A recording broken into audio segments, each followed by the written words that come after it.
we've got your Raiders covered. Knock on wood if you're with me. It's Silver and Black Today on CBS Sports Radio 1140. And now, here's your host, Scott Gobranson.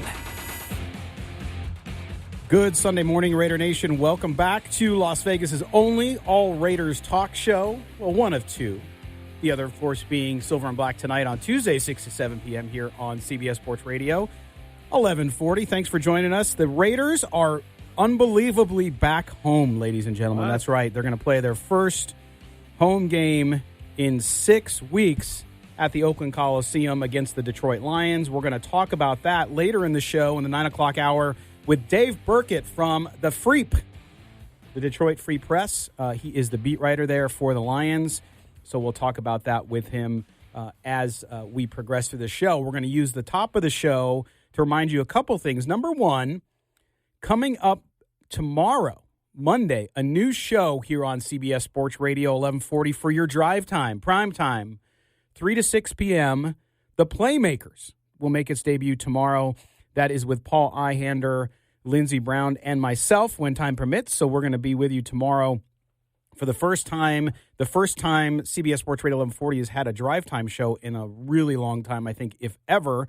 So make sure you tune into that tomorrow at 3 p.m. You can, of course, stream it everywhere on the radio.com app as you can this show and our Tuesday night show. So make sure you do that, and we will start to ramp up. Things are ramping up here at CBS Sports Radio as the Giant has awakened, and so I wanted to remind you of that as well. But today and this morning, we are here to talk about Raiders football, so I want to do that with you.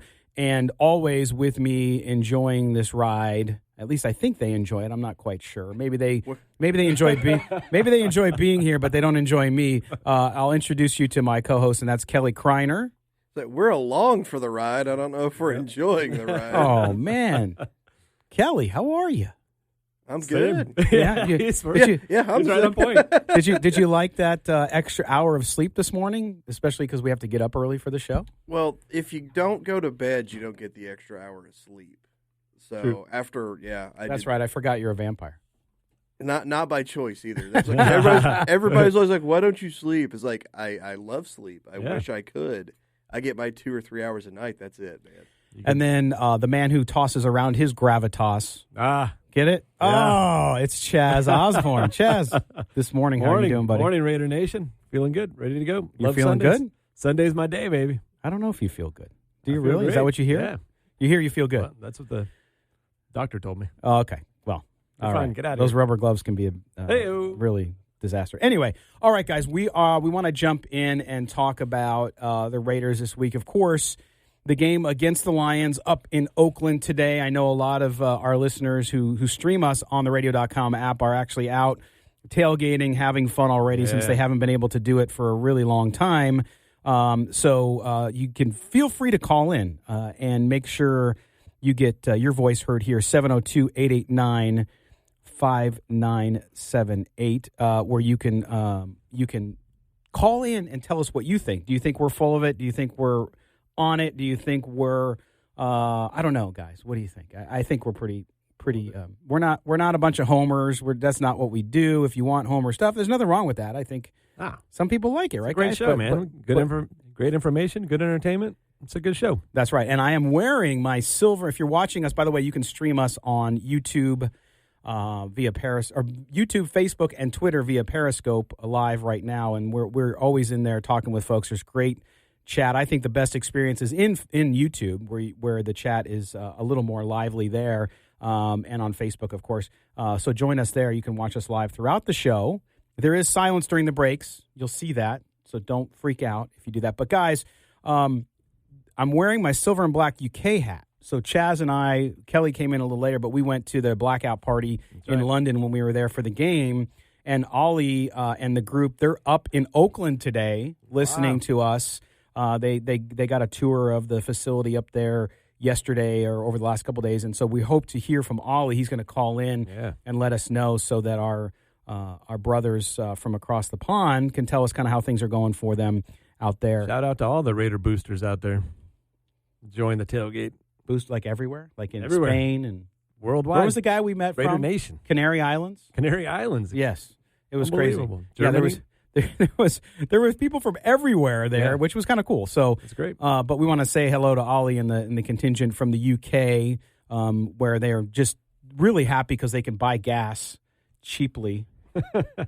Hopefully they get a little more time over here than we had over there. Yeah, Yes. No, that's definitely true. But that's always difficult when you go somewhere for business and you don't have the time to hang out like we could have in the UK. It certainly should. But today, a couple things we're going to do is we're going to take a critical look at the Raiders' defense. This has been a conversation, of course, the last several weeks, going to the loss at Houston last week. Chaz and I talked about it on the Silver and Black Tonight on Tuesdays. On our Tuesday show, we talked about how the defense continues to struggle. Yep. I was quick to say that, yes, the defense is terrible, but at the same time, there were offensive opportunities they didn't capitalize on. But there's no doubt that Raider Nation is geared up about the defense. There is a lot of needs there. We're going to talk a lot about that after the break in depth and talk including about draft picks later in the hour as well. We're going to talk about Clelin Ferrell. A lot of people not happy with him, guys. And so we're going to go through the defense. Then we're going to go through a little bit. We're just under the midpoint if you look at the number of games the Raiders have played. Yep. But we're going to go through the draft class of 2019 and talk about that a little bit, because I think a lot of people, they're focusing on Ferrell and what he's done, and then they focus on Crosby because he's done really well. But there are other people in there, as well as some 2018 draft picks guys that we also need to address, because a few of them have stepped up and really upped their game, right? Yeah. And that's been significant for this team. It's going to happen, right? More experience. The more you're in there, the more you're playing, the better you hope that happens. As we'll talk about later, one of the 2018 picks who had a good rookie season has disappeared. Yep. Yes, and that's unfortunate. So we're going to talk about that. We want to hear your calls and your take on it. 702-889-5978, 702-889-5978. You'll hear what we have to say, and then you can tell us if you think we're right, wrong, indifferent, whatever it may be. But make sure you call in and have an opinion, and we'll get you on the air, and we'll listen to you, right? And so we'll be able to do that.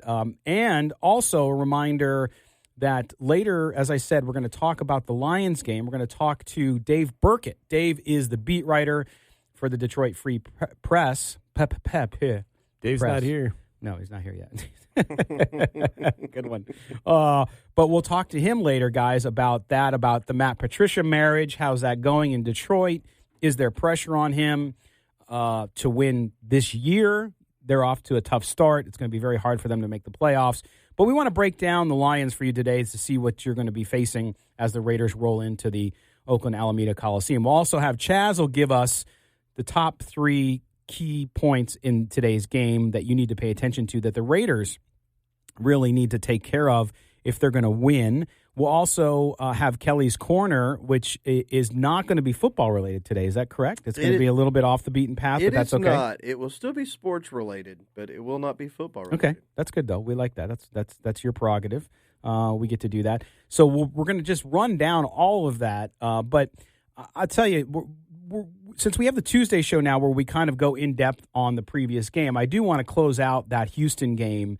And if I look at it as we're watching on the TV here in the studio, Deshaun Watson and the Texans taking on the Jags and the Minshew in London at Wembley. But guys, that game and how it ended on an almost Arden Key sack where Watson says he thought he lost his eye and he was feeling for his eye. With a week now to reflect on that, anything that you guys take away from that game that is besides the defensive outages, any big concerns for you, Kelly? And when you look back at that one more time. Well, I think like you guys mentioned it on the Tuesday show, it's like the offense played. That's what you want to see out of the offense. You know, their Carr missed a play or two here and there, but he played a pretty clean game. Yeah. Besides that, it's just that every time the Texans got the ball in the second half, they scored. Right. And when you have two teams that are moving up and down the field like that, you're going to have a limited number of possessions. And if you don't get a stop, you're not going to beat anybody. Right. I mean, they were both evenly matched teams, so they both played hard. You just got to give Deshaun Watson credit for willing his team to the victory. Well, I don't think he willed them. He played them. He wheeled them. Did you just go Rasheed Wallace? Both teams played hard on us. but that to me is the point, right? And some people thought I was taking a shot at Derek Carr, and I wasn't. Derek Carr had the best game he could possibly have last week. I don't think he had the best game. He missed a couple there. Well, he did, but he had a very good game. He had a very good game. If you get games like that from Carr and Jacobs, you expect to win those games. Right. No, but there's a lot of positives to take away from the game. Trayvon Mullen looked great in his first start, right? The offensive line was solid again. Rodney Hudson went out with the injury, and Andre James filled in seamlessly. That was really when Hudson went out, I was really worried about that. That's a great point. You know, he did really well. And, the Raiders' run defense was solid. We got to see Tyrell Williams, return to Tyrell Williams. He's had a touchdown in every game he's played now. That's great. And then we got to see a little bit of what Zay Jones can do. And the Hunter Renfrow coming out party. The Fro, as we call them. a terrible tackle attempt by a defensive back, and he runs for a touchdown. But you saw the speed. You saw the blazing. You saw him turn on the jets. Yeah, come on. Okay, there's one word I would not use to describe that touchdown run. Blazing would be it. Yeah. Like Chaz, get that wet towel over there. What's that wet towel? What's his name again? It was he made a good move to avoid the tackle and got a touchdown. But we're acting like he ran it in 3 seconds and he's like the greatest thing since sliced bread. It looked like 22 miles an hour to me. I'll take the under for the limit, please. Oh, man, we burned through the first part of the show. We're going to step aside when we come back. We're going to talk Raiders defense. It's bad, folks, but how bad is it? That's what we're going to talk about here on the Silver and Black today. I have to remember it's today, not tonight. Silver and Black today here on CBS Sports Radio, 1140.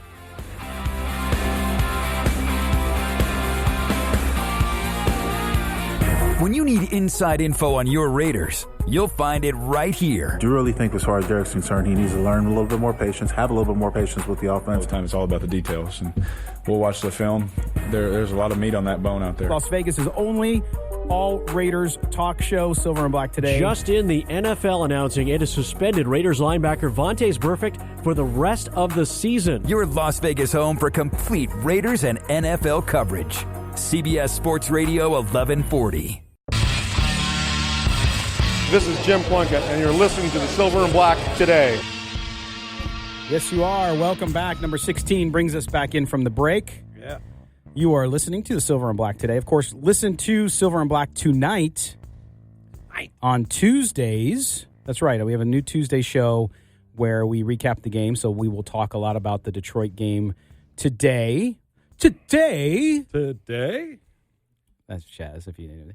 But we're going to talk about, guys, now is the defense. So the Raiders' defense getting a lot of heat, as they should as of late, due to last week. Of course, the defense could not keep I shouldn't say that. They kept the Texans to 27 points, which is exactly their average on the season, 28 points, exactly on the season. So the Texans did what they usually do, but the Raiders' defense couldn't make that one key stop to give the offense another opportunity. A lot of people saying, well, the Raiders only had the ball 3 times in the second half. Yes, the Texans had it 4 times, and the 4th time they were running the clock out. So, again, it was pretty even there. But let's look at the Raider defense, guys, and I'm going to just go through these numbers a little bit with you, and then we'll get the reaction from the expert panel here on CBS Sports Radio. And that is defensive rankings, guys. You ready for this? Okay. Total yards against, 16th, not too bad. Points given up, 23rd. Yards per play, 28th. In turnovers, they rank 30th, meaning they're not getting forced fumbles, same last. Rushing attempts, a 5th. So the rushing defense actually has been okay. We'll talk about why. First downs given up by penalty. Ouch. Number 1 in the league in that one. Percentage of drives that ends in a score, they're 29th in the league. Ouch. Okay, which if you flip-flop, that means they're 3rd from the bottom. Pass touchdowns given up, they're 30th. Depth of target, that doesn't matter. Yards after the catch given up, again, in the last 5. Quarterback hurries, they're last in the league in quarterback hurries, so no pass rush again. Quarterback knockdowns, 30th. Sack, 27th. QB pressure, last in the league. Missed tackles are not too bad. The average start field position, which actually goes a little bit towards special teams, they're also near the bottom there as well. And if you look at it overall, they're 25th, right behind Kansas City and ahead of the Redskins. And they're 30th against the pass. They're yielding 285.3 yards per game, and they've only had 3 interceptions. Okay, guys, where do you start? What is the biggest culprit here? And I'll start with you, Kelly. What's the biggest culprit here for this defense performing the way it is? It's the complete lack of pass rush. It doesn't matter who the quarterback is. If you give them enough time to throw, the best secondaries somebody's getting open even against the best secondary. Right. And I mean, it's the defense. It's just like it's non-existent. Like I said, besides Benson, there's getting 0 pass rush from anyone else. Crosby You're not getting anything up the middle. I mean, around the edges. Huge. And with the lack of speed and the linebacker, you can just eat that middle of that field up if you want. But you also have time to look at deep throws. Right. So I mean, it's like you can basically pick and choose what you want to do every week against this Raiders defense, and chances are it's going to be there. Yeah, you don't want to blame injuries, but that's a big part of it. Jonathan Abram, Markel Lee. I mean, even Eddie Vanderdoes is kind of lingering for a couple of months. Wait, Eddie Vanderdoes He was is cut. injured? Yeah, cut. I mean, Really? so That's never happened No. in his whole career. yeah, but the suspensions were big as well, right? Obviously, Vontez Burfict, and then Nevin Lawson missing the first 4 games, coming back. You got to get him integrated. It's hard to have cohesiveness when you're rotating new players in and out every week. And the fact that the Raiders have 7, first and second year players playing significant minutes on that side of the ball. Yeah, but Chaz, I don't disagree with you on. I mean, the suspension to Burfict, he was playing well. He was a leader back there, and that is huge. And they have no linebackers. At the same time, I don't know necessarily that it's injury per se. I think it's more of just a lack of talent. I mean, even the guys who are out. I mean, you talk about Markel Lee, good young player. Is he a guy that I would choose to be a starter on my team if I had some? No, he's just not. So to me, you have an issue where you haven't drafted the linebacker position, right? It's I know what you're going to say, Kelly. I'm not even going to say it you haven't drafted that position. You haven't built. It has not been a key emphasis. And I agree to a certain degree with the Raiders drafting the way they have. They've drafted up front. You need a pass rush. But guess what, guys? Who is the most consistent interior defense? We'll get to defensive ends in a second. But who is the most consistent interior defensive lineman on the Raiders right now? It's P.J. Hall. Maurice Hurst, and I had to ask you this, Kelly. Where is Maurice Hurst? Does he need to be on a milk carton? No. I had big hopes for him. I liked him coming out of the draft. Yeah. The health issues, the reason he fell as far as he did. And I know there are a few teams that completely had him off his board, but they haven't. This doesn't seem to be a health issue. They haven't said anything about that. Right. It's just you're expecting him to take that next step after a really good rookie He campaign. led the team in sacks last year. And that ain't saying much. Hey, but Still, he's just been invisible. It's like you don't see him in the backfield. You just don't see him making plays. Right. I've been a part of a rebuild, and it's frustrating at times. And you just you got to trust the process. You got to trust the guys you got in place. The offense and defensive lines look solid going forward, right? The tight ends, great. But definitely, you definitely say they running look back. solid going forward. Why do you say that? I don't necessarily agree. The defensive line doesn't look solid to me at all. It looks terrible. What do you mean? We're 5th in rush defense. Because we're second to last in passing. Why do you run the ball when you can throw it whenever you want to? Right, but doesn't that have something to do with the secondary? Or the But lack no, of? Well, of course. Yeah. Linebackers in the secondary? No, but what I'm saying is, we don't give up a lot of rushing yards because nobody runs against us because you don't have to. Okay. It's like, hey, we It's your turn, we Chaz. can Your throw turn. for 11 yards every play, or we can try to run it for 4. Right. We're just going to throw for 11 every play. It's frustrating. I understand Raider fans are frustrated. You got to trust the process. It's a rebuild. You can already see that they're not far Been off trusting from the being process solid. for 18 years. No. Now you've got new people in place. You got the It's right only been a coaches. year and a half with the new regime. The new regime. Which I'm big on because I think you have to give it time. But I will say this, 2018, I don't know which players were the Gruden selections and which were the Reggie McKenzie selections. Somebody would say, well, it was all McGruden, but I don't know about that. The ones that are doing good were the Grudens. The ones that are doing bad are the McKenzie. Yeah, I was going to say there wasn't a Reggie McKenzie selection. Right. I don't know.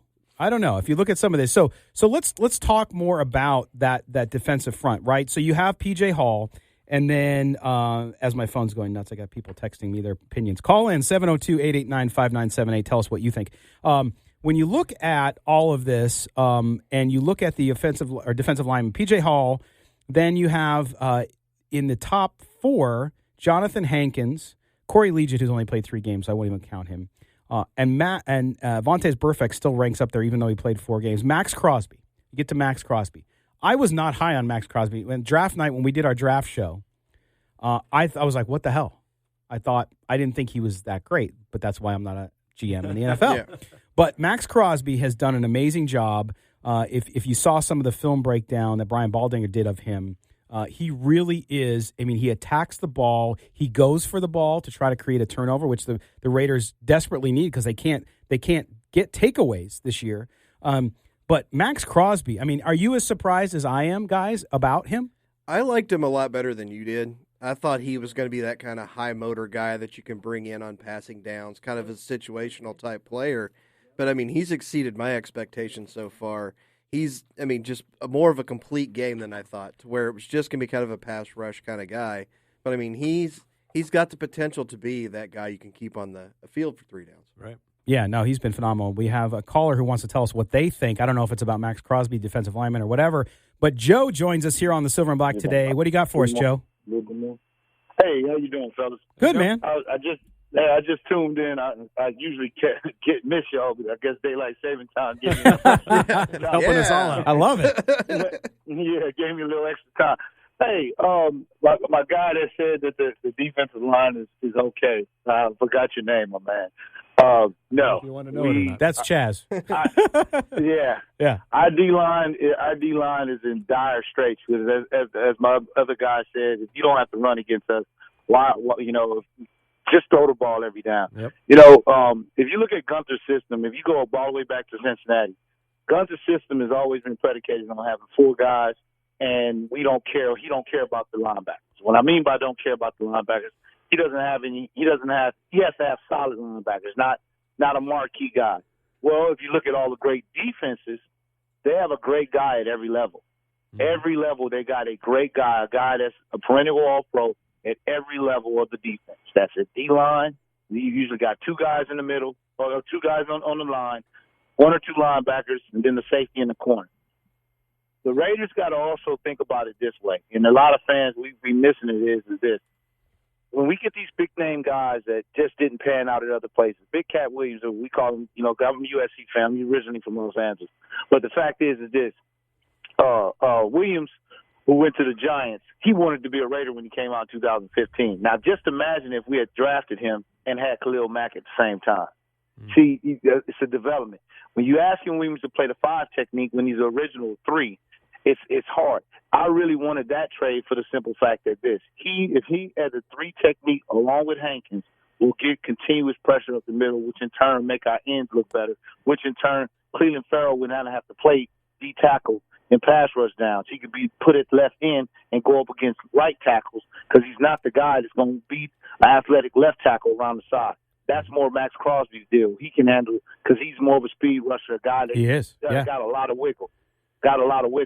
So Clelin Ferrell's position in the pros is not right defensive end. It should be left defensive end going up against stiffer right tackles who can't block as well. That's why I wanted to get Williams. Another thing is we have to understand something. Everybody, it is a rebuild, and we just waiting to see exactly what's going to happen with next year's free agent crop and next year's draft.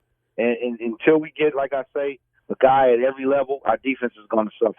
No, and Joe, that's a great take. But although I know Kelly wants to talk to you about your assertion about Gunther's defense and linebackers, right, Kelly? Okay. It's like I said. I've said it till I'm blue in the face every time I mention how bad our linebacking core is. And in the NFL now, you need linebackers that can go sideline to sideline. You need speed guys. Everyone tells me that Gunther's system doesn't prioritize linebackers. And I'm like, I know. That's why Gunther's system's outdated and doesn't belong in the NFL anymore. I totally agree with you. I totally agree with you. Or he's got to adapt it. He's got to change, right? No, not just adapt it, but see, and think about this. You know who would be the ideal defensive coordinator for us? Who's that? To go along with John Gruden, it'd be Greg Williams that's in New Jersey with the Jets, because when that for a fact with Greg Williams' defense is they're going to play hard. They're going to play hard, and he's going to have guys in position that's going to play. Then when that pushback comes, what I mean by that pushback that John gives the defensive coordinator when a guy gives up a third down or whatever it is, sometimes you need that little but that little argumentative feel in the room of Buddy Ryan, Rex Ryan, creative Buddy tension. Ryan, Mike, exactly. Yeah, because they're going to push each other, and right. in turn, going to make the offense even better. Yeah, With Gunther coming along as the come-along guy for Gruden, I don't think he won anyways. He's going to always be the guy that, you could have got Josh Allen. Oh, okay, I'm on board with Clelin Ferrell. That kind of dude. He's never going to be the guy to push back. And Joe, hey man, listen, we got to run. We're on a hard break here, but listen, right. Thank you for your call, and I'm glad you got your extra hour of sleep because you were fired up. You made some great points, and we love you listening, man. Make sure you do. Thanks, Joe. I appreciate it, Joe. I'm a subscriber. All right, bro. I appreciate it so much. You take care now. Thanks, Joe. All right, we're going to step aside, take a break. Great points by Joe there. We'll continue to talk about the defense, and we'll talk about the 2019 draft picks. How are they doing so far? We talked about one of them already. We'll talk about more coming up right here on the Silver and Black today on CBS Sports Radio 1140.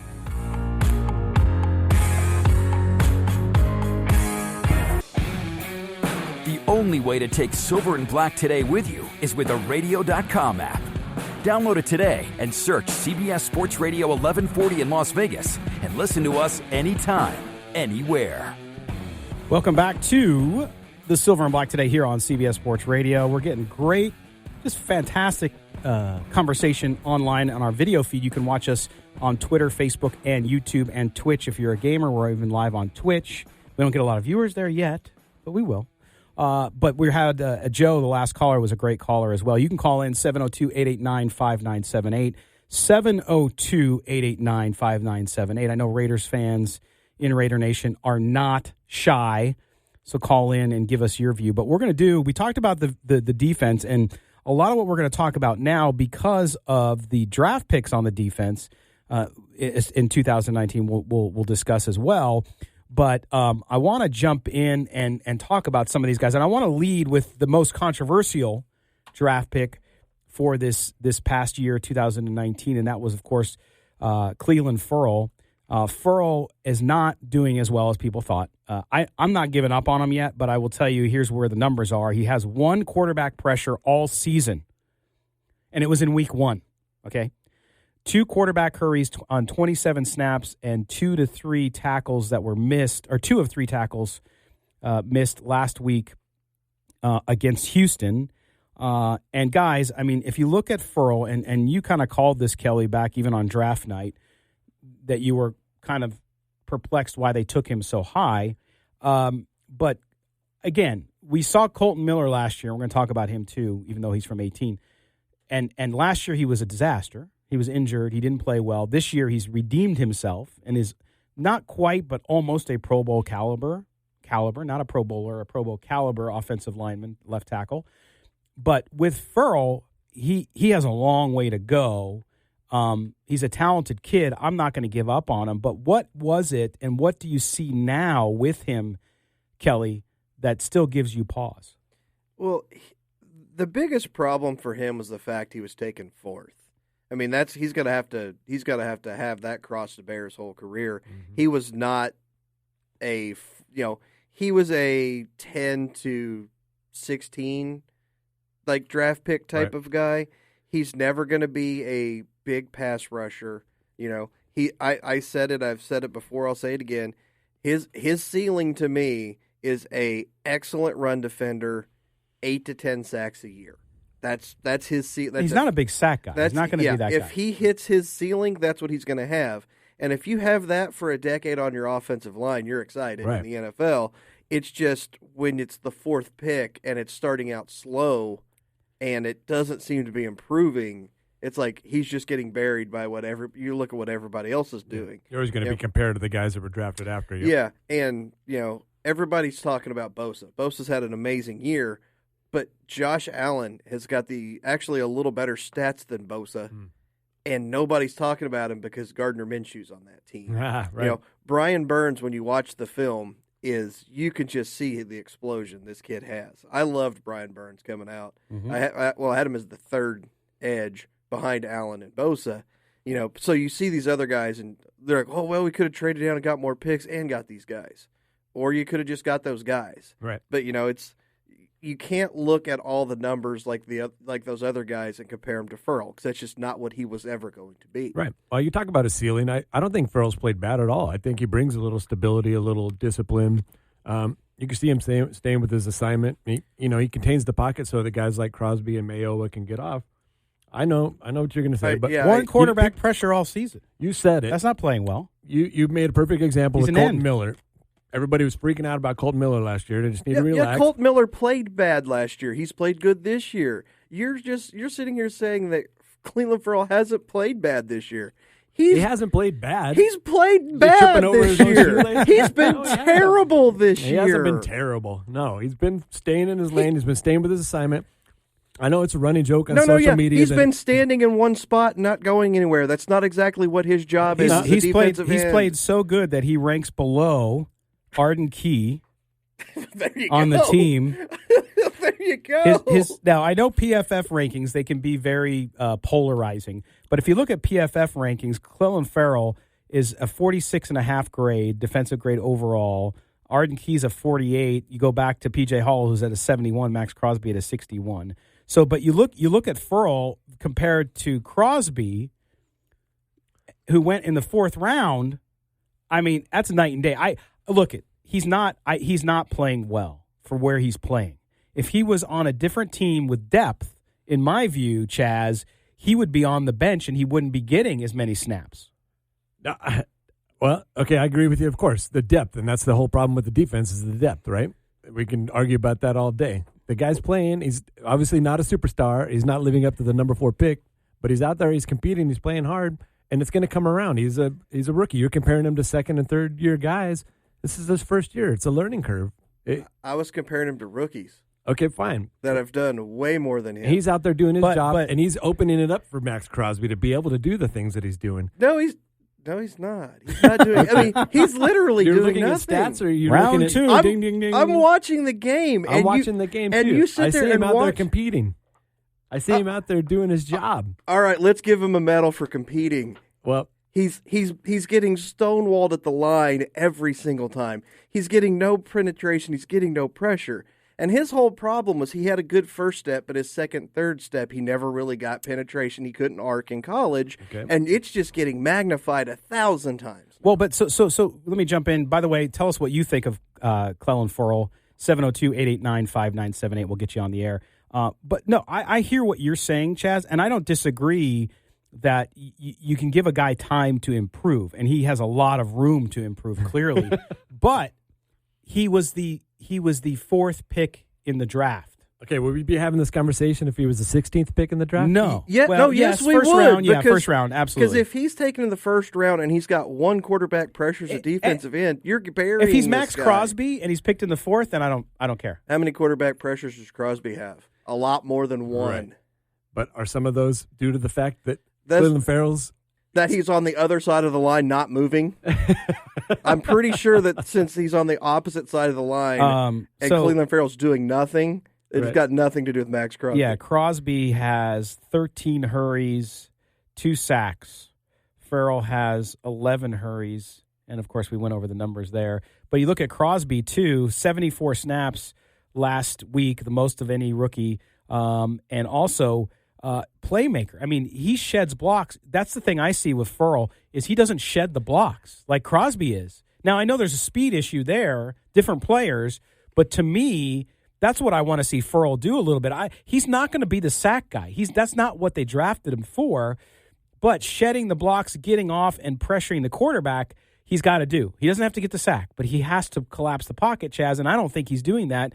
You seem to disagree, but I just don't think he's anywhere near where they need him to be. You're saying collapse the pocket. Maybe he's just there to contain the pocket. You've got running quarterbacks now. We're trying to contain these guys so they can't get outside, so they can't make plays with their feet. You spent the 4th pick on the draft on No, a guy to sit there that's and not contain it, the but pocket. If you did that, you need to be fired. No, that's not what I'm saying. I'm just saying That's now he's what doing you his job. That is literally what you just That's said. what he's doing Maybe now. his job is to Well- contain the pocket. Is literally what you said. Well, don't you need a guy to contain the pocket while another guy's rushing the passer? Not number 4 in the draft. I understand that. That's where In the argument's 6th round going or the back 5th And round? not when you have 0 pass rush anywhere else. Well, that's true. So, and we spent so much time on Ferrell here. We haven't talked about some of these other guys, but obviously Josh Jacobs, we don't need to really talk about. I mean, he's an offensive rookie of the year candidate. His maturity, 358 yards, 2 touchdowns, 3 games. He was the offensive rookie player of the week for the NFL. And we talked about Crosby. Trayvon, we won't talk about Jonathan Abram because he got hurt, but he was doing well before that. Then you look at Mullen, just 2 receptions against him in his first start. He has a 73 ranking versus Houston. He's getting that full-time tryout. They let go. They cut loose, traded. God, I even forgot his name. Conley. Carry on, Conley. Yep. Thank you. Excuse me. Everybody forgot his name. Thanks for your service, Conley. We already forgot about you. you. We already forgot you. Then you have Moreau, right? Foster Moreau, who I think has done well. He had the big game in London, guys. We saw him in London, what he can do. And this offense with 2 tight ends is pretty dang good when you need to go to it. If Moreau was still at LSU right now, he might be the first tight end in this draft this year. Yes, because he had finally had some competent quarterback play in LSU for that they first time since the 70s. That's right. We're going to come back. We're going to take a break. When we come back, we're going to continue this discussion. We'll talk a little bit more about Trayvon Mullen, as well as some of the 2018 draft picks and what they've been doing. We talk about Maurice Hurst, paging Maurice Hurst, and we'll talk about Colton Miller as well. You're listening to the Silver and Black today here on CBS Sports Radio 1140.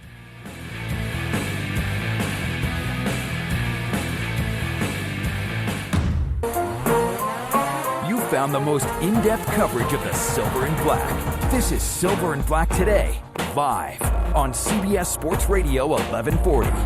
Here's your host, Scott Gobranson. We have officially asked for the Metropolitan Police Department to come in to make sure that Chaz and Kelly break it up, boys. We're going to get a wet hose. Spray them down, baby. We're having a very spirited, not a mean-spirited, a very spirited discussion that we'd love you to take part in. 702-889-5978. We're talking about draft picks. We're talking about the Raiders' defense. They seem to go together because they've had so many picks on that. We talked a lot in the right before the break. We talked about Clelin Ferrell. We talked about him and his lack of production there. A lot of people think it's a missed opportunity in the draft. We'll see if he doesn't improve over the course of the year or into next year. Then absolutely I would agree with you. And then, of course, we talked about the successes, and we closed that before the break talking about Foster Moreau. And then even though he's not a rookie, but bringing on Darren Waller obviously has been huge for this team as well, guys. But let's look now at a little bit about 2018 as we talk about the defense and offense. We talked about Mo Hurst and his disappointing performance thus far in the season. P.J. Hall. Let's talk about P.J. Hall, Kelly, because P.J. Hall has been a very pleasant surprise. He did well last year. It wasn't like he wasn't performing well last year, but this year he has outperformed all others from that class on the defensive side of the ball. Well, he's taken that next step that everybody just expected Maurice Hurst was going to take. And it'd be interesting to just kind of look at it, as like maybe Mo Hurst taking the step back has enabled him to take that step up. Is this his natural progression? Is it one of those things to where they're keying on Hurst more or keying on someone else more and allowing Hall, the offensive line to attack the offensive line? But to me, it just seems to be that natural progression about, that second year you're supposed to make a nice little jump, and he's been able to do it, unlike Mo Hurst, who seemed to actually kind of digress. Right? Yeah. You're just not seeing the same game that he had. With all these guys, you want to see the consistency too, right? So, last week, P.J. Hall had he played at Sam Houston State, so he goes back to Houston, he plays a great game, right? But the one question I want to ask, Kelly, Jerry West used to say, it took an NBA player 4 to 5 years to develop. You find out really what you have there. So what would you say for an NFL player? What's their timeline? I mean, it depends on position. It depends on a lot of things. But, I mean, you're looking at a couple, 2 or 3 years for a development. But you also need to see progression throughout the whole time. Yeah. And like we've had the whole thing with like the Ferrell argument and everything else. Yeah. It's like you're seeing no progression. Like you don't even have a baseline with him right now of what you were expecting. Okay. You're starting off at a negative at this point. You know? My thing was I was thinking more of Garyon Conley as well, right? So you got a first-round pick. Now you've got 2.5 years to look at him. And the problem with him was, and everybody can change, but you kind of see what he's going to be. He's never going to be the shutdown corner they thought. So at this point, it was they got a pick for him, cut bait. You know what he's not going to be, right? And I don't foresee any way that he's going to be that number one corner they were expecting. So they moved on. Yeah, of course. So, but that's what I'm saying. There's 2 years, 2.5 years. Has he got another year maybe to say, or is he ever going to be solid? He's just going to be kind of meandering. Well, you're right. I think there is time to develop. That's why I said with Ferrell, you got to give him more time. But I'd like to see at least some steady improvement the rest of the year. He doesn't have to get all the way there, but I want to see him steadily improve. And then next year, he's got to make that jump. Like P.J. Hall. P.J. Hall has been so consistent this year. That's what's amazing. You look at his rating, 71.5, the highest of any Raider per PFF through 7 games. He is just bringing it game in, game. And, of course, Houston, that was a big deal for him to be home last week. But that wasn't why he played well. He played well in London. He played well before that in losses. He was one of those guys who stepped up when the rest of the defense wasn't playing. So it's good to see him do that and being the most consistent. Now, a guy who's, again, almost always there but just doesn't finish is Arden Key, still struggling. That almost sack against Watson last week, Chaz, that could have very well been the difference in the game. Well, no, it was first down, so they still would have had more opportunity to get there. And it's what I'm talking about, struggling with consistency. You see these guys game in and game out, and you need to bring that energy. That first game against the Broncos, the whole team was just the energy, the pass they brought because of the drama with the preseason and Antonio Brown. And then you saw it against in London against all they're hearing about is how great the Bears defense is, and the whole team just got up for that game. And you just want to see that every week, and it's hard. It's hard to bring it every week, but once you get the talent level there and you get everybody on the same page, hopefully that's what they'll be able to do. Now, Kelly, Arden Key, is he ever going to get there?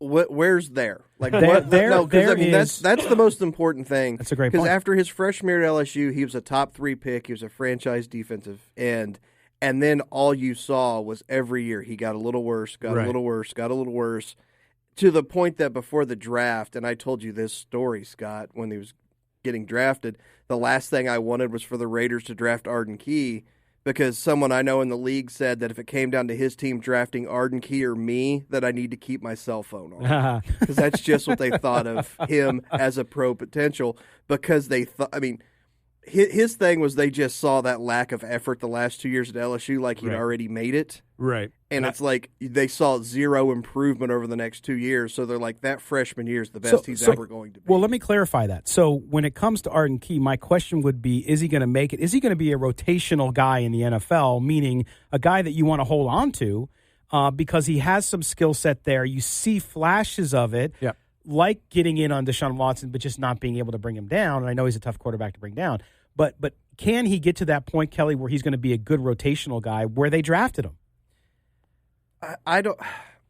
I think he's one of those guys that's going to find a way to stick on a roster, because you're going to see just enough plays like that, and he's never going to fulfill it. Right. He's that guy that the next team is going to be that, everybody says, oh, we're going to fix this guy, we're going to get this guy. I don't think he's a long-term fit for the Raiders. I think he's that guy that's going to wind up being on a couple different teams on a 7-year career. Yeah, and I can't tell you how many times I saw, scouting. You see it in the NBA all the time. Freshmen, they come out and it's like, wow, we got to draft this guy. And then the next year, steady decline. And it's so hard because you see the potential in the guy, and then all of a sudden, same thing inside the player. You can't scout what's in between their ears.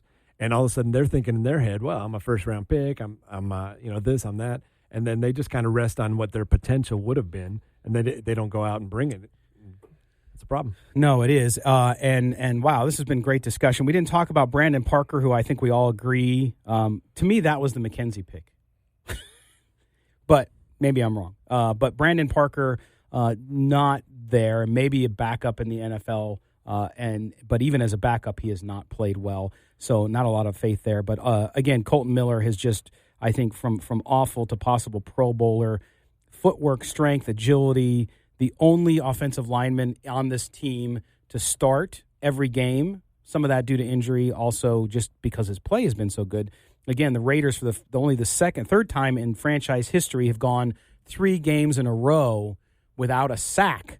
Yikes. So that offensive line that has been pieced together all season long, guys, has done really good. Yep. All right, well, we are ending the first hour here, folks. Wow, it went great. Good, guys, great discussion. And clearly, back in December, we started a rebuild process here with this team, and it's gone well for us. Well, thanks, man. Right? Can we get a third rounder for Chaz? Maybe. It depends who calls. All right, we're going to step aside. When we come back after the top of the hour sports update from CBS, we're going to talk to Dave Birkett from the Detroit Free Press about the Lions. You're watching or listening both to the Silver and Black today here on CBS Sports Radio 1140.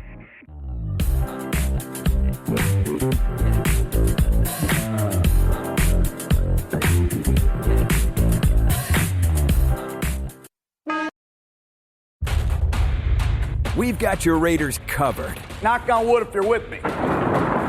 It's Silver and Black today on CBS Sports Radio 1140. And now, here's your host, Scott Gobranson.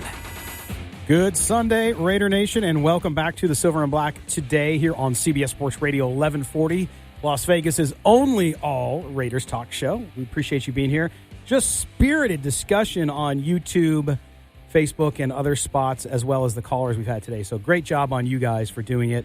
I expect no less from Raider Nation, so very good. We're going to switch gears now, and we're going to talk Lions football. That's right. We're going to talk about today's opponent for the Raiders as they return home for the first time in 6 weeks. And joining us, one of the best in the biz, and that's Dave Birkett from the Detroit Free Press. He covers the Lions on a regular basis and joins us live from the Bay Area. Dave, how you doing this morning? I'm doing well. How are you? Good. Hopefully, that's. I know the smoke up there is pretty bad. I don't know how bad it is where you're at, but hopefully you're staying clear and safe from the smoke. But let's talk about the Lions. There was a lot of smoke, but no fire when it came to moves at the trade deadline. The 3-3-1 Lions, of course, talked about moving Darius Slay. He did not get moved. They talked to the Seahawks about maybe a trade for Rashad Penny at running back because the Lions have a need there, but it didn't happen. What was the main reason? How come nothing came to fruition for the Lions and those needs at the trade deadline? Yeah, I think just compensation. The Lions knew early on that this was, a seller's market. Teams were asking for a lot, and the Lions didn't want to give up a lot, frankly. I mean, it just, look, the stage that they are in their build of their program is, they think they have a pretty good team right now, but I think they realize that they're not, Super Bowl material, so they didn't want to give up some sort of long-term asset that for a short-term fix, I guess. So a guy like Penny would have made sense since he had additional years on his contract. I'm not sure Kenyon Drake, some of the others that were mentioned, totally did, and ultimately the Lions just decided to stay put. Yeah, and I think the Lions. I agree with you. I think the Lions, from an outside perspective, I think they're better than most people give them credit for. Starting obviously with Matt Stafford, who is first in 3 major categories in passing in the NFL and third in yards per game at 299. And of course, Matt Patricia, the head coach. We hear a lot from the outside about him, and because he comes out of the Belichick tree and from the Patriots, all the success he had there, I think he's often a target for people not to like because of that. But how has that culture change gone and bringing what he's done and we're at the process? Because I know I've read your work and that, if they can go on a run here and do really well this season, all is good. But is there a chance that he might not be given much longer, or is he safe and are people happy with where the program's going? Well, I think he's probably safe, right now. I mean, barring some sort of crazy collapse here. I mean, there's not much appetite for another 6-win season in the organization, coming off a couple of years when they won 9 games or at least contending for the playoffs. But, I think you can look objectively and say the Lions have taken a step forward this year, even at 3-3-1. Maybe the record doesn't quite reflect it, but last year it was bad all around. People, there wasn't a ton of buy-in. It just, they weren't in a lot of ball games. This year they've been very competitive. I think the roster is better built. And I think they're doing a better job, playing and coaching. Stafford, you mentioned his performance. He's certainly seemed to have, regained form here. So I think there's a lot to like about the direction the arrow is pointing for the Lions right now. It's just now a matter of finishing some of those games. Again, joining us is Dave Birkett. He's the Detroit Lions beat writer for the Detroit Free Press, and he joins us on the attorney Michael Troiano Newsmaker line. Hey, Dave, it's Kelly Kreiner here. We saw that Trey Carson was put on IR. The running backs just really up in the air right now, the running back position. Do you see them trying to go out and maybe finding some free agent that's out there like a C.J. Anderson, or are they going to roll with what they're working with right now? Well, frankly, I don't know that it matters much if they do go get somebody that's on the street, because they're probably on the street for a reason right now. It was with this team. At the beginning of the year, they cut him a couple weeks into it. They worked out JHI the other day. Alex Collins is another name that's got a little suspension to serve here, but another name that's been mentioned. So, I don't know that any of those guys are going to have a real big impact on the running game if they sign. Ty Johnson, the rookie, he at least provides some explosiveness, I guess, to the position, and they feel like they can mix and match with some of the other guys they have. So do they need to sign somebody? Probably, and maybe it happens next week, but I just wouldn't expect that person to make too big of an impact. Hey, Dave, it's Chaz. I feel like the Lions could easily be 5-2, maybe 6-1. Is it a problem just with them being able to close out games? In your opinion, what's kind of gone wrong with the season? Well, yeah, I mean, that has been an issue, some of the fourth quarter collapses, I guess. But, you think you can flip that around, too, and say they could be 2-5 just as easily. They sort of playing a Chargers team that, was decimated by injury. The Chargers had a punter kicking field goals that game. They make a couple of those kicks, and all of a sudden the Lions lose that game. Mm-hmm. Arizona, just a total collapse late. They need to close games out better, and some of that has been a problem with the running game. That's part of what's gone on, that they haven't been able to pick up some of those key yards when they need to. So something that they're trying to fix. Last week after a 3-game losing streak, good to get back on the winning side and beat the Giants. And this is another game that, if they want to stay in playoff contention, they need to win this one today against the Raiders. That's right. And speaking of that game today, again, we're talking to Dave Birkett from the Detroit Free Press on the attorney Michael Troiano Newsmaker line. And if you look at this, Dave, the Raiders today, I think both offenses should shine with the way the defense have played. And let's spend a little time on Matthew Stafford, because I think he's one of those guys who, he's the fastest player to get to 40,000 yards. He's first in pass yards per attempt at 8.4, third in yards per game, as I mentioned, at 300, first touchdowns to interceptions, 16-4, and his rating of 105 is also top in the league. Do you get the sense that with Patricia and his system and what's happening there, that he's doing so well because of him being happy and content with where things are going, despite the lack of running game? Yeah, I think he's taken to Darrell Bevel's offense this year. Last year, and I don't think this was necessarily Stafford's fault or Jim Bob Cooter's fault or whatever, but it was sort of square peg round hole. It sort of felt right. Like Jim Bob Cooter was trying to do something maybe he wasn't completely comfortable with to appease Matt Patricia, the head coach. And now Darrell Bevel and Matt Patricia, I think, see a little more eye to eye on their vision for the offense. And, while that hasn't completely played out maybe the way that we expected with, them running the ball successfully or as much as maybe we thought they would, I think they've just been, better overall. It's clicked overall. Darrell's doing a better job calling plays. And like I said, Stafford has, I think, one thing that Darrell is doing is letting Matt throw downfield a little bit more, and so that's a big part of that success. Stafford, obviously, with a pretty big arm.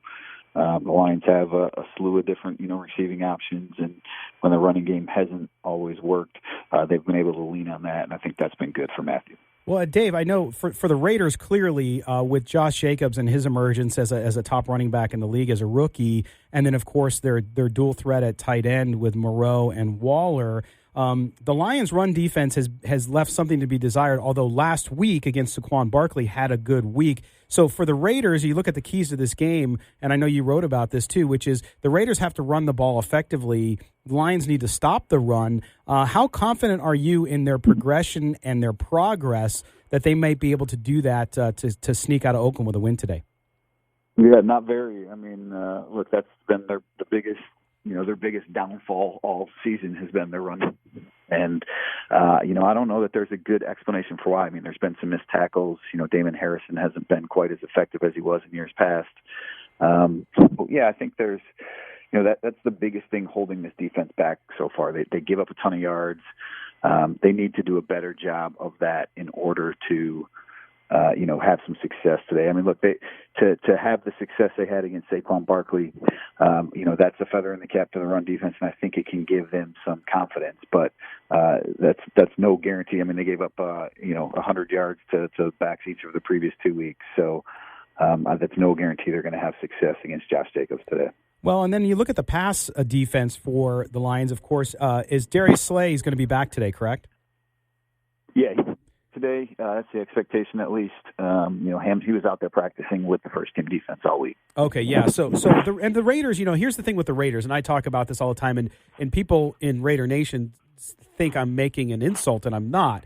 But the Raiders' offense and Derek Carr is very efficient, a very good offense, but they're not a great offense, meaning they're not going to go crazy as you might see with some of the other teams. So with this Raiders pass offense being good, and the Lions defensive backfield being much like the Raiders under construction, how do you see this playing out? Do you think they're going to be able to do enough to bottle up the tight ends and the long threat with Tyrell Williams? Yeah, well, Slay is back, and that'll help against Williams. I think the one area that would concern me for the Lions is that Tracy Walker is out. He's been their best safety this year. He's been the guy that they've used to cover the top tight ends, all season long. Zach Ertz and Travis Kelce and Evan Ingram. And the Lions have done a good job against those tight ends, but without Walker, it'll be interesting to see how the Lions defend Darren Waller. I think Waller could be in for a big game. I mean, they're probably going to use some Will Harris, the rookie safety, who's going to start. They'll probably use some Miles Killebrew, who came into the league as a safety, moved to linebacker last year, has barely played on defense the last 2 seasons. I think, the two areas that I think the Raiders can have success is running the ball with Jacobs and then getting the ball to Waller in the open field. All right, Dave Birkett. Thanks, Dave. Appreciate you taking the time today. Enjoy your time out there in Oakland. Thanks, Dave. No problem. We'll talk to you guys again. All right. That was Dave Birkett calling in from Oakland on the attorney Michael Troiano newsmaker line. He is the beat writer with the Detroit Lions. So, guys, it was good to get a sense. That's what we like to do on the show is give you a sense for who the opponent is. And Dave, clearly with the Trey Walker being out, the Raiders tight ends being a big part of their game, it's why I like the Raiders today, and we'll talk more about our predictions later. Yeah. But should be a good game. I think a high-scoring game. Yeah, it seems like a mirror image. They're both, like you said, both of the defenses, similar injuries. The only difference is the Raiders being able to run the ball today. That should be the difference. All right, well, we're going to step aside and pay some bills and a little Rolling Stones for you. The Stones! All right, we're going to step aside. When we come back, Chaz will outline the 3 keys to the game for the Raiders to have a chance to win today. You're listening to the Silver and Black today here on CBS Sports Radio 1140.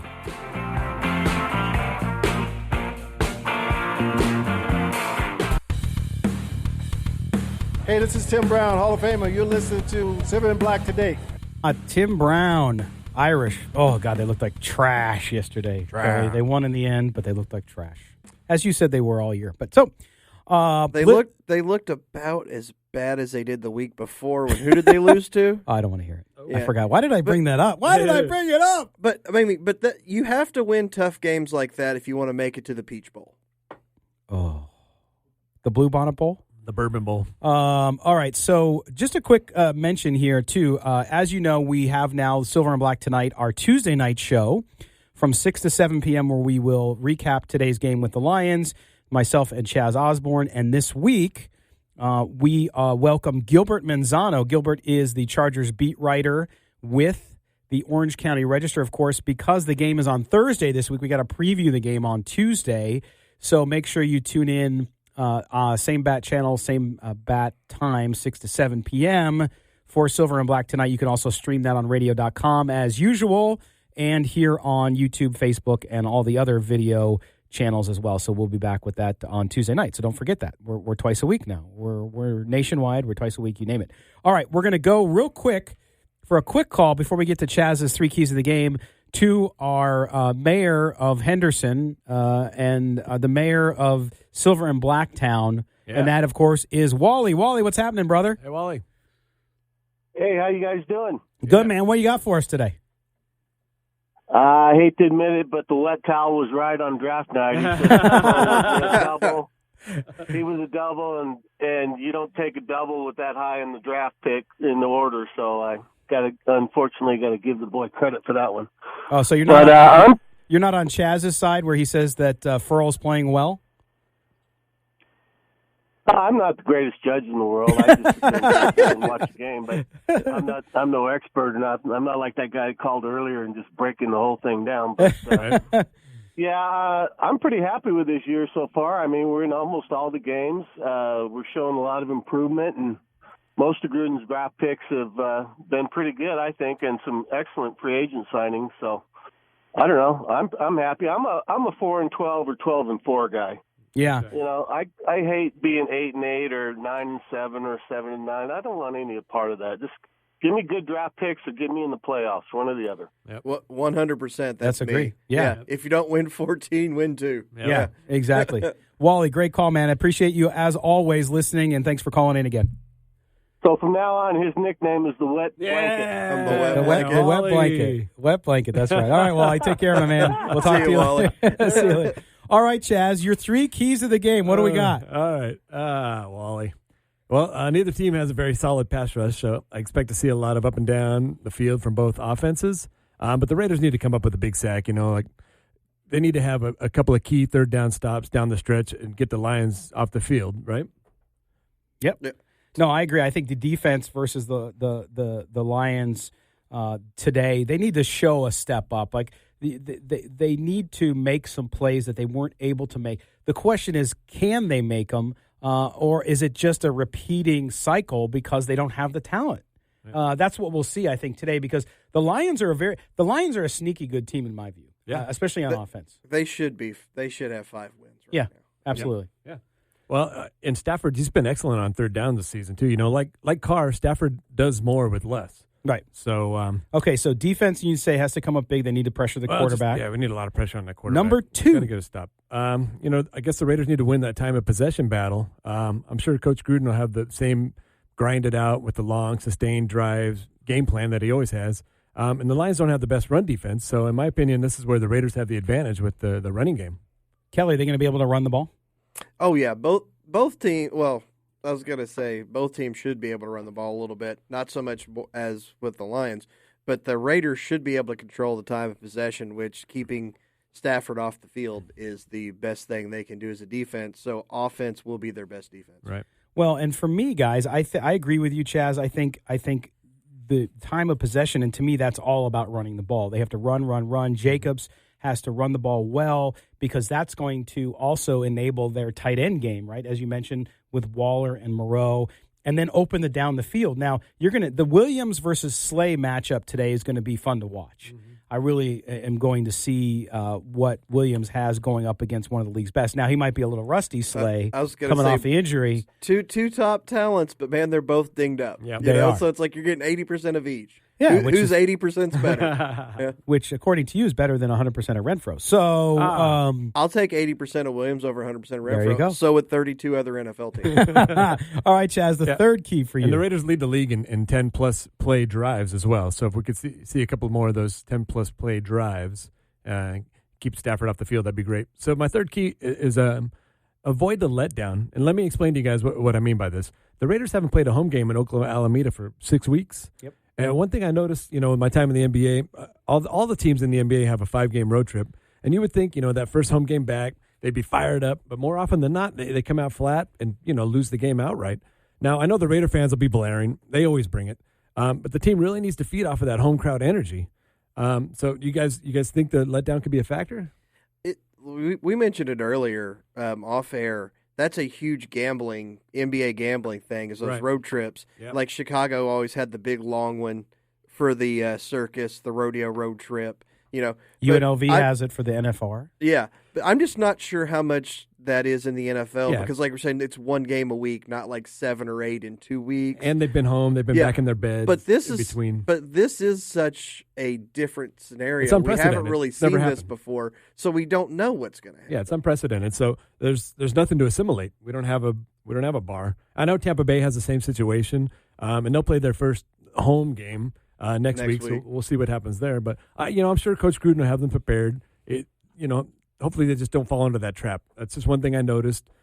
It's a trap. Sorry. You never know. And the standard observation, finish the drives with points, minimize mistakes, maximize opportunities. Same stuff you're going to hear over and over. But really just get some pressure on the quarterback. I have one difference not one difference, one thing, and it goes towards actually what you were talking about with time of possession, and you're pointing out the long drives for the Raiders. And that is, I really believe in this game, whoever has the ball last will win. Okay? And the time of possession plays into that. But I think if you get the ball last, you got a good shot of winning this game, because I think both defenses are going to have a lot of trouble containing the offensive weapons on both sides. And if you're the Raiders, you have got to convert in the red zone. Mm-hmm. You can't have turnovers. And in my view, you can't even kick field goals. You have to get 6 points, because Matthew Stafford is going to run it up. I'm telling you, he's going to have a big day.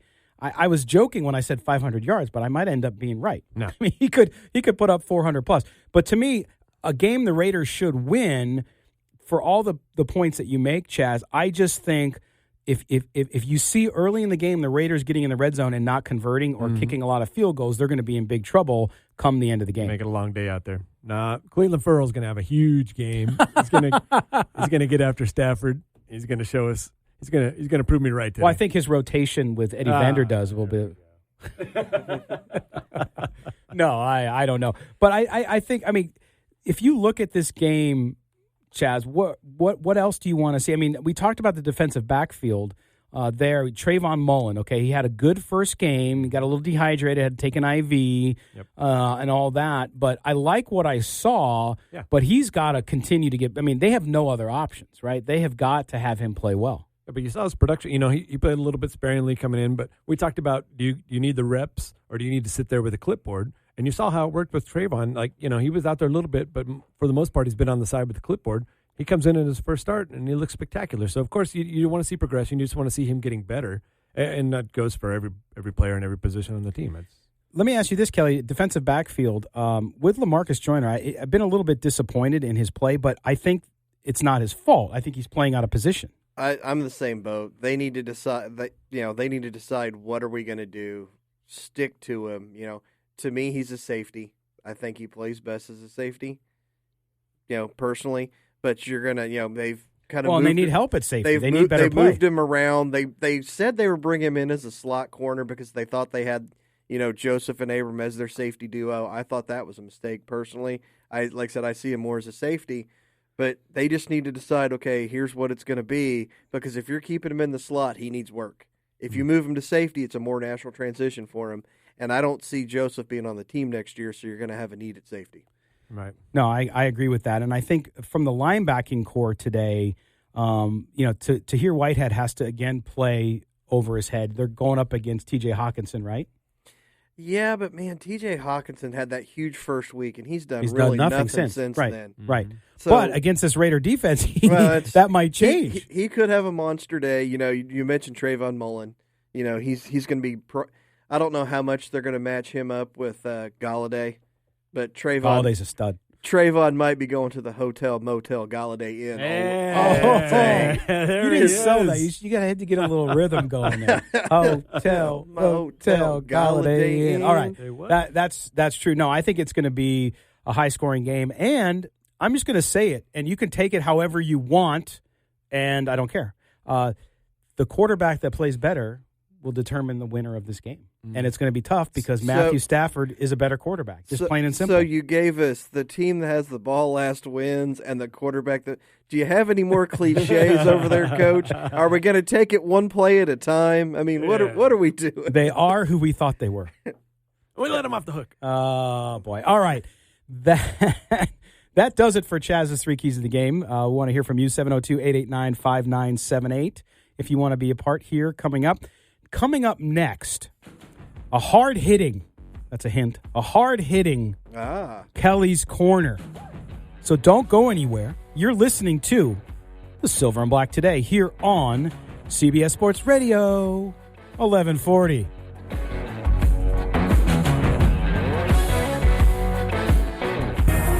inside info on your Raiders, you'll find it right here. I do really think as far as Derek's concerned, he needs to learn a little bit more patience, have a little bit more patience with the offense. All the time it's all about the details, and we'll watch the film. There's a lot of meat on that bone out there. Las Vegas is only all Raiders talk show, Silver and Black Today. Just in, the NFL announcing it has suspended Raiders linebacker Vontaze Burfict for the rest of the season. Your Las Vegas home for complete Raiders and NFL coverage. CBS Sports Radio 1140. This is Silver and Black Today, live on CBS Sports Radio 1140. Welcome back to the Silver and Black Today here on CBS Sports Radio. Reminder, 6 p.m. Tuesday, you want to unload, talk about the Raider game, positive, negative. You can either celebrate the victory or lament the loss. Tuesday, 6 to 7 p.m., Silver and Black Tonight here on CBS Sports Radio 1140. Your humble host, me, and Chaz Osborne will be back to talk Raider football with you as well. Also, don't forget, tomorrow, 3 p.m., we kick off our Playmakers show. That's the weekly, I should say daily, 3 to 6 p.m. drive time show. Paul Ihander, Lindsey Brown, and myself will be with you, talk about the day sports. That's not Raider-focused, but it's all sports in Las Vegas and all sports in general. So make sure you join us. You can stream that on the radio.com app. If you don't have the radio.com app, go get it because you need it. It's fantastic. It's fantastic. Gotta have it. I watched with my kids, by the way, the Naked Gun movies over the weekend. I had to fast forward through some parts because they're small. Oh. But, man, such great stuff. And Mel Allen was in there. I missed that. How about that? How about that? It was awesome. That movie still plays. It does. All right, so it's Enrico Palazzo. Enrico Palazzo. That was awesome. My kids couldn't get over the siren. The siren, because I told them, watch the siren. The old round. Yes. Yeah. And how it's going through the sidewalk and through the girls' locker room, right. Which it made for some interesting discussion, obviously, with three young boys. But it was fun. All right, so it's that time of the show that everybody tunes in just to hear. And that, of course, is Kelly's Corner, where Kelly takes us in a direction that we don't always know. But today it's hard-hitting, and he'll tell you why. Thanks, Scott. Enrico Palazzo. No, I can't. I'm playing that stuff through my. It's the Queen. I've got that movie running through my head now. But no. Growing up as a kid, I was a huge boxing fan. Yes. You know, back when you had Tuesday night fights on the USA Network, I worked them. HBO would show Tyson fights. You know, you could see huge mega bouts for, if not free TV, for way less expensive than what we have for pay-per-view and everything else now. Well, the last few years, boxing's kind of started to wane. You know, besides the Mayweather fights, your big draws were kind of few and far between. Mm-hmm. The heavyweight division has had some talent, but it hasn't really been too exciting because, like, the Klitschko's had the belts fighting over in Germany. So the sport's, lost some of its luster. Yep. I've never seen that more than this weekend, where I work on the Las Vegas Strip and did not know Canelo was fighting till Tuesday.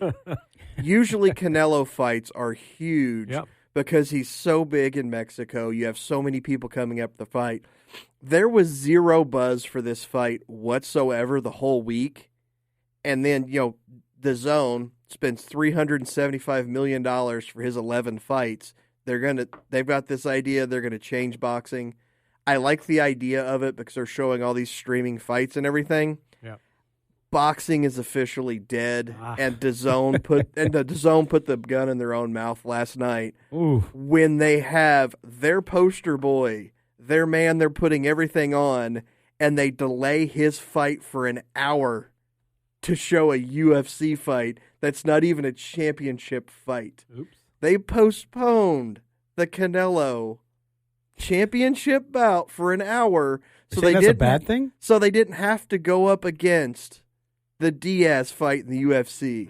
That right there is the death nail for this sport. But that tells you what sport is ahead of it, and exactly. That, of course, is MMA. Now, I worked for Premier Boxing Champions for 2.5 years. We started the brand, launched it, and all that stuff, and we had a lot of positive things that we wanted to do in the sport. And I think we accomplished that. If you still look, it's still there. It's still doing well, Premier Boxing Champions. But I think what it suffers from, boxing, in my own personal view, and I've been away from it for 3 years now, though, is what you see the NFL do so well. And it goes to what you're talking about, Kelly, and that is the NFL markets itself well. It's a show. It doesn't miss times. It's a fine-tuned machine. Yep. So when you have a kickoff, it's going to happen. When you have a matchup of some significance, they're going to portray it in the way they're going to hype it. You're going to hear about it in a way that is easy to find, easy to keep in touch with, okay? So DAZN's trying to do that. I get it. But to your point, shooting themselves in the foot, the dysfunction inside boxing continues. And I think that's why the NFL, there's dysfunction in baseball. The World Series, I loved watching the World Series this year. Nobody watched it. And it was fun. It was a good series, I thought, because of the sways back and forth.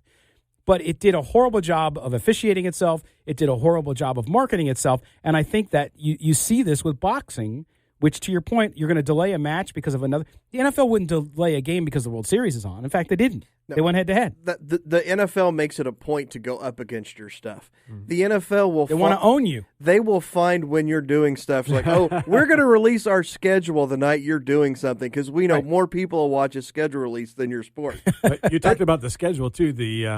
We always knew there was a big fight every Breeders' Cup weekend, the first Saturday in November and the first Saturday in May for Kentucky Derby. There was always a big fight, and we would always come to Vegas for those weekends because obviously we wanted to bet on the Derby and the Breeders' Cup, but we also knew there was going to be a, Rick Bowe, Holyfield, or whoever and in the 80s and the 90s kind of, 70s obviously too, were the heyday of the boxing, and after the 90s, my favorite, Marvin Hagler, was my favorite boxer all time. I couldn't get enough watching those fights with Hearns and No Mas and Sugar Ray, unbelievable. I was talking to a couple guys yesterday that they fly in from Seattle anytime there's a big fight. They just fly in for the day. We drove up here anytime there was a big fight. Yeah, and it used to be a huge thing. And like I said, I love boxing. I remember boxing. I was at Castillo Corrales 1 at Thomas and Mack, and it's one of the best live sporting events I've ever seen in my life. Yeah. I mean, that atmosphere is amazing.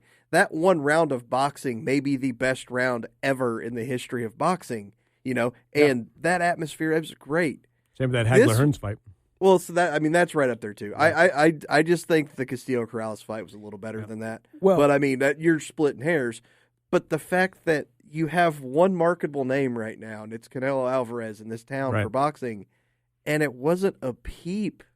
There was nothing. Well, but the other thing the problem boxing has, because I know this because I lived it, is a demographic issue, which is, with Latino communities, it's still big, okay, at most age groups. But the average boxing watcher on television that's a little skews younger digital is 54 years old.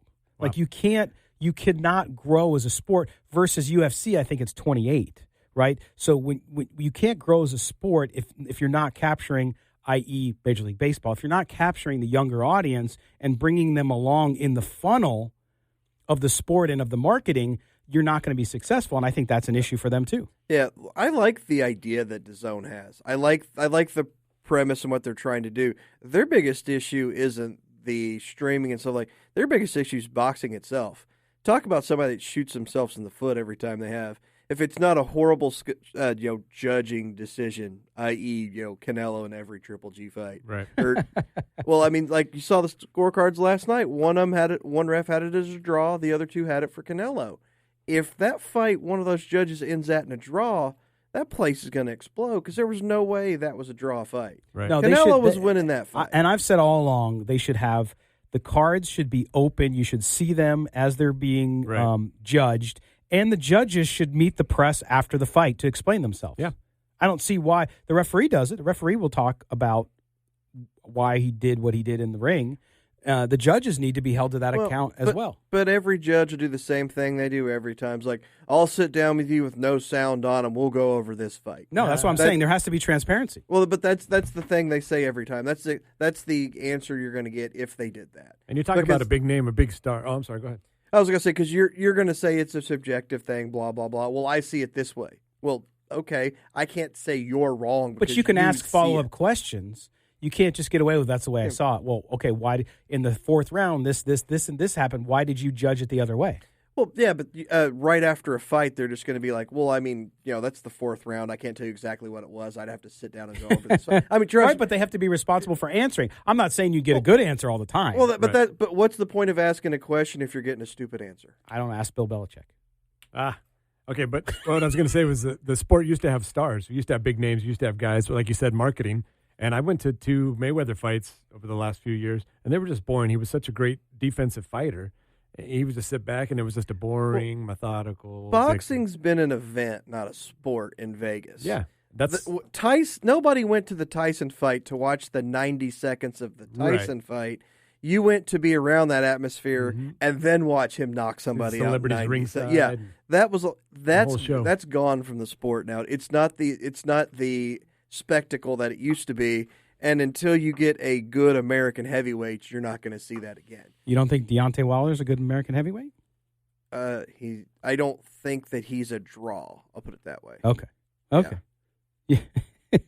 No, it's interesting conversation because I think I still love the sport of boxing. I had a great time working in it. Yep. Worked with some great fighters and some great people like Errol Spence, who I hope is getting better after his terrible accident.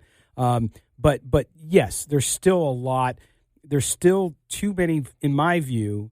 There's all sorts of factions and issues and dysfunction in the sport that doesn't allow it to grow to the heights that it deserves and that it once was at. And I agree, it is about being seen. It is an event. It's like being on the red carpet for a movie opening. It's a spectacle. And in Las Vegas especially, no one does it better than Las Vegas does it. But at the same time, it's just, with the way things have gone, it just hasn't kept up with a lot of those other sports, including the NFL, which we're talking about here. Great point, though. I love Kelly going that direction. It was a completely different direction. Yes, the death of boxing happened, and we watched it last night. You're a pugilist. Anyway, so we are going to step aside before we come back for our final little bit with you. And during that time, we're going to give you our NFL picks for the day, and we're also going to tell you who we think is going to win the Raiders game and by what score. You're listening to the Silver and Black today here on CBS Sports Radio 1140.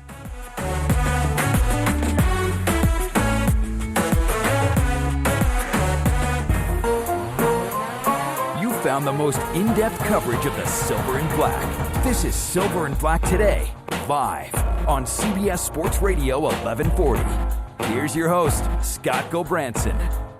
Welcome back to the home stretch here on this November 3rd edition of the Silver and Black Today here on CBS Sports Radio 1140. Today?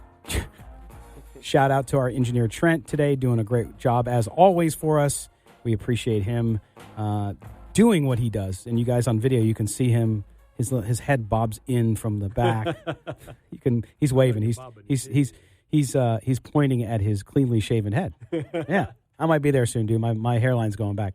But just a reminder, again, tomorrow, 3 to 6 p.m., the Playmakers opens up its first show. That's our 3 to 6 p.m. drive time show every day, Monday through Friday, here on CBS Sports Radio. Paul Ihender, Lindsey Brown, and myself. And then, of course, Monday night, 6 to 7 is the nightcap with Lindsey Brown. If you're a Golden Knights fan, make sure you check that out. It's always a fun show. Lindsey is a heck of a personality and fun and knows more about hockey than most people. Yep. So listen to that. And then Tuesday night, 6 to 7, of course, Silver and Black tonight. Chaz, tonight. There we go. All right, this is the portion of the show where we get to our picks. We're going to talk first about our NFL picks, and then we're going to give you our picks for the Raider game as well as we give scores. That's Kelly, Chaz, Mo Moten, and myself. We all give you a shot of what we think. All right, guys, I'm going to start my picks. Ready? Go. I got the Bills minus 9.5 against Washington. 10.5. And I have the Pats minus 3.5 against Baltimore. Well, that's 3 now. So you're getting an extra half, or you're getting an extra half. But I already bet it at 3.5. I was going to say you're getting yourself an extra half now, but Baltimore's winning this football game. Okay. Well, I didn't ask you whether you think it's a good pick. I just gave you my pick. Well, and I told you you're wrong, so obviously I think it's a bad pick. All right. Okay, so I have Bills 9.5, Pats 3.5, Kelly wants to say 3. No, but I got it at 3.5 on my card. So well, no, but I'm saying I'm giving you an extra half point. I'm helping you out. I know you are, but I'm just saying that's how confident I am, and you're telling me I'm wrong, and my record would dictate that you're absolutely right that I'm wrong. Yeah, all right, but then again, I'm also saying to bet against the 8-0 Patriots. Okay, so let's go to Kelly. Kelly, what's your picks for today? Tampa Bay +5 at Seattle.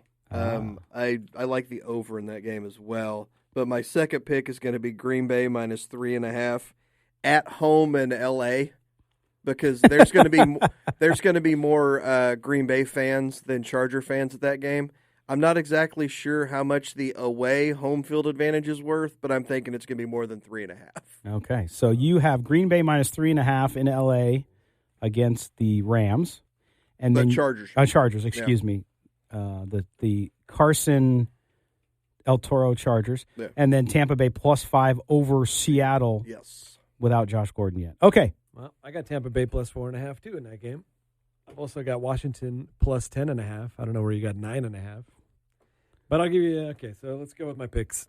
I'll take, obviously the Patriots-Ravens game is the AFC Championship game preview, and the Ravens had the week off, the bye week, so New England's going into their bye week. I'm going to take the Ravens. I think they're going to win the game outright, but I'll take my 3.5 points. So and then 3.5, Baltimore +3. Okay, 3.5, excuse me. Go ahead. I guess I'll go with the Bears. Bears +5 Ooh. from Philadelphia. Wow. Bears. That game could end 9-6, so you're probably looking pretty good. He's going with the underdog. Okay, so Baltimore +3.5 and Bears +5. He's going all underdog. You didn't want to go back your Panthers again after last week? Oh, yeah. What happened to the Panthers? I've actually got Tennessee this week +3.5. You know why? Because the glass slipper finally. No, they're going to win. The Panthers are going to win by 3. They're going to be back in it. Don't you worry about that. They're still going to be in the NFC Championship game. Okay, so now we're going to switch over to the Raiders and talk about the picks that we have for today's game in Oakland. And I'll flash those for those of you watching on YouTube, Facebook, and Twitter. You'll see this up there. We have everybody picking the Raiders for one. This is the first time it's happened, which means they're going to lose, right? I've got to leave and run to the nearest sports book to bet the Lions now. All right, so we have Chaz at actually let's start with Mo. Mo's got it. Raiders 31, the Lions 28. Chaz has it 31 Raiders, 27 Yep. Lions, right? Yep. Kelly's got the lowest score today, 27-24 Raiders. And I have the highest score, 34-30 Raiders. Okay. By the way, last week I was the closest. I just want to say that. That's right. I was wrong on the winner. I was going to say, but I was right on the score. I was right on the score. So, guys, when you look at this game, we talked to Dave Birkett earlier about how this matches up. I just think coming home for the first time, and Chaz, you're right. There is a possibility of a letdown because you come home. I expect them, and maybe I'm wrong, but I expect them to come out like they did that first week in Denver, fired up, ready to go. You'll see that fire in the belly from Derek Carr. You'll see the fire in the belly on the defense. They'll play better than they should. They're going to give up a lot of yards to Matthew Stafford, and they're going to give up a lot of points. But at the end of the day, I think they win this one, 24. eking it out at the last minute. Don't you? I mean, we obviously all picked the Raiders, but Kelly, why the Raiders in this game? Like you said, I'm expecting a big effort from them being back home. I think this is one of those games that if you're gonna I've got them under 6 wins for the season, but this is one of those wins. If you get this, you can hit that. I mean, you're technically still in the playoff hunt, which I don't have a whole lot of faith. Even if they do make a wild card, they're not winning anything in the playoffs, right? But this could be a big game in that getting that 500 season if that's what you're shooting for. This is that one you get. You've been on the road for 6 weeks. You're finally coming home. You know the crowd's going to be into it because they haven't seen a game in 6 weeks. They got it. They're going to be liquored up and ready to go. So I mean, I'm just expecting a big effort. The Raiders have to feed off of that home crowd energy, like you said, Scott. You're expecting them to come out, and I hope you're right because it's tough coming back after that long road trip, getting up at that first game. But it is a home game. You got that home crowd. They're going to be fired up, and I think the fact that the Raiders can run the ball, Josh Jacobs is going to be the the difference maker here because both quarterbacks are going to be able to move the ball easily down the field, we think. But the Raiders should be able to hang on to the ball a little bit longer with Josh Jacobs in that running game and control the clock, control the time of possession. And if it comes down to the final possession, like you said, hopefully the Raiders have the ball. All right. There you go. We all pick the Raiders, including Mo Moten, our senior NFL columnist. Guys, thank you. It has been mostly enjoyable with you today. No, we've had a great show. I appreciate everybody's discussion. Kelly, have a good week. Chaz, I'll see you on Tuesday. Yep. For Kelly Kreiner, for Chaz Osborne, I am Scott Branson. You've been listening to the Silver and Black today here on CBS Sports Radio 1140. Reminder again, Tuesday night, we are back here with Silver and Black tonight. And this week, Gilbert Manzano from the Orange County Register will be our guest. And we're going to talk about the Raiders and Chargers. We will recap today's game with the Lions as well. But we'll also, because the game is on Thursday night next week, we're going to talk to Gilbert about the Chargers. Where are they? Are they going to make a late season run again? Are they still too injured? That's going to be a big game for the Raiders, especially if they win today, because then they'll face the Chargers and could maybe eliminate or at least dent the Chargers' chances at any shot at the division and the Chiefs. So we'll see that. So that's Tuesday night here on Silver and Black tonight. But until next time, we appreciate you guys being with us as always. And may the autumn wind always be at your back. And again, Tuesday night, 6 to 7 p.m., Silver and Black tonight here on CBS Sports Radio 1140. Thanks, and we'll talk to you guys next time.